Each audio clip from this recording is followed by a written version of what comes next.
It started about 3 years ago. We've been doing a piece of work on sustainability under our interdisciplinary learning, and children were completely engaged and enthused. Off the back of that, there was an opportunity to apply to the Hunter Foundation, which was a competition to become one of Scotland's 100 disruptors. If successful, we would run an event that disrupted the Stow community's views around single-use plastic. So that was really the start of it. And the event went ahead. We were on stage in Town Hall. It was a full house. And at the point, I think it would be agreed, we thought it was going to be a celebration of the work we'd done, and it was really the start of the journey on our Learning for Sustainability journey. The first real campaign, I suppose, we did was all around bamboo toothbrushes. We had class competitions, which class could sell the most, lots of campaigns, lots of advertising, a lot of persuasion going on. And then on top of that, we're part of the Child Smile NHS Borders, who provide toothbrushes for the children to brush their teeth in school. So we then campaigned them to say, can we have bamboo toothbrushes? We have made bamboo toothbrushes to stop them using the plastic ones, because they're really bad for the environment, because they're plastic and they won't rot down in the sea for millions of years. And off the back of these things, it was looking at the skills they were learning, so looking at their numeracy. They've set up their own disruptor bank account so that any of the money that they make, if there's profit, it goes in the bank account, but encouraging the children to look at, do we need the profit? What could we do with it? So they've worked with different charities. They've voted for charities, all linking in with their SDGs now, on what they would like to help or who they would like to help. They have their own email address, so they'll take orders for their toothbrushes through their emails, and they'll respond to members of the public through that way. I would say they're definitely more motivated, definitely a high level of engagement, and I suppose I'd like to see the evidence of the 4 capacities with them as well. They're confident, they're responsible, they have a desire to make a change, not just in their own community and not within their own school, but much further afield. I feel great to be a disruptor because I feel proud of how many people I've helped to start making an impact on climate change, to make a positive impact to the planet for our future generations. We're trying to stop people using sachets. It's called Sack the Sachet. So we've been making letters to send to different companies that make sachets and try persuade them to stop using sachets. So we have paired up in a school with India. We're also doing that to show how we are global citizens. We're learning about how they have the same problem here, and how even if something happened in Australia, it will still come and affect us.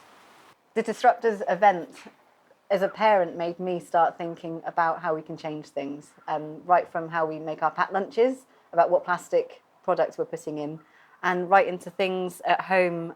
Myself, I stopped using daily contact lenses. So it really did literally disrupt the way we started doing things. Obviously the recycling centre, which is really widely used, used to be inside the building, and then with the pandemic it's got its own place, which now actually means it can be open like 24/7, so people can come in. Much more accessible. Much more accessible, and the community keep litter pickers in there as well, so there's a group in the village that go and do litter picks, and they're kept in there, so it's very much a community space. Mm-hmm. My older one's at high school now, but that final year, which was when the Disruptor started, his self-confidence was just unbelievable. And both of them find just so engaged with learning, because they're learning about things that actually have meaning, and they just understand, and they want to, when spelling is like interesting and has meaning, and when their persuasive writing, has a purpose and a real purpose, they're just so switched on to that. Learning about the global goals, we voted with stickers, and when we voted, we picked 4 favourites, knowing all about them. Then after we picked, they were counted, and after that we were chosen a goal out of our 4 favourites, and the goal is Life Below Water number 14. I think one of the things that we've been able to do is create partnerships with a wide range of people and organisations. Just a couple of days ago, we were part of the Creative Bravery Festival, where the primary 6-7 pupils were talking to the founders of Pechakucha in Tokyo. The children have now got a huge experience of working with different partnerships, and they're not fazed by, you know, adults and talking to people on Teams.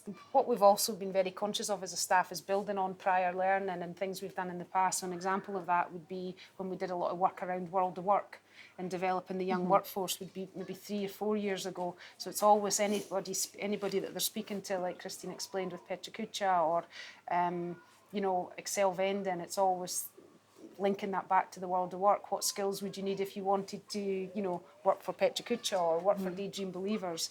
And it's very much become the centre in the community, the school, where the different groups, there's a huge amount of community groups in Stow, and they look to the school. They want to be part of the things we're doing. We very much want the children's voice there, pupil-led activities. So it's the children teaching others within the community, you know, multi-generational learning. We're involved with Community Council. They'll actively support us with regards to funding for the Community Recycling Centre. And I think on the back of our Pre-Loved reel that we had, they now have a Facebook page in Stow where they do, I think it's Swap Give Take, it's called. So that's grown. The community have taken on what we started here and made it a much bigger thing. So yeah, we are a small community in a small part of Scotland, but we play a part in a much wider connected world, and that's going to be even more, you know, important for these children growing up. It's the same when we were looking at, you know, World War II, and again it was like, why is there a war memorial in Stow? What, you know, why were young men and women in Stow involved in a war that was happening in Europe, and making them understand that, you know, that was a connection as well. Huge misconception around the term learning for sustainability, and we've got a lot of work to do with that because it still can be seen as single-use plastic and recycling. But for me, very much global citizenship, teaching the children and ourselves the part we play in the world, doing the right thing, not just for ourselves but for other people, and making sure that, you know, people are respectful of their environment and each other. Don't, you know, keep using your voice, small steps. You know, it won't all, you can't get to where we are just very quickly, but let the pupils lead and enthuse the people around you, and it'll come. Absolutely, and allow for flexibility in the curriculum, allow for pupil voice, seek out opportunities, you know, and don't take no for an answer. It means a lot because we're a small village, a small school, but we're making a difference on the planet and telling other people that they can do the same thing.